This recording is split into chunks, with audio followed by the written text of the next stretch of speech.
ఒకప్పుడు అందరూ ఒక చోట చేరి సంగీత దర్శకుడి ఊహల్లో నుంచి ప్రవహిస్తున్న బాణీలు బాగున్నాయో లేవో చర్చించుకుని ఆమోదముద్ర వేసాకే ఆ పాట బయటికి వచ్చేది.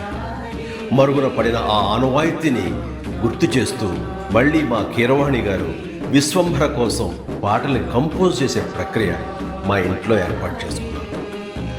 అది జరుగుతున్న సందర్భంలో మాకు పాత రోజులు గుర్తుకొచ్చాయి. ఆపద్బాంధవుడు మ్యూజిక్ కంపోజ్ చేసే సందర్భాన్ని గుర్తు చేసుకుంటూ ఆనాటి ఆ మధుర గీతాన్ని ఆయన ఆలపిస్తుంటే మనసు తీయని అనుభూతికి లోనైంది. దాన్ని మీతో ఇలా పంచుకోవాలని మీ ముందుంచుతున్నాను. Please enjoy.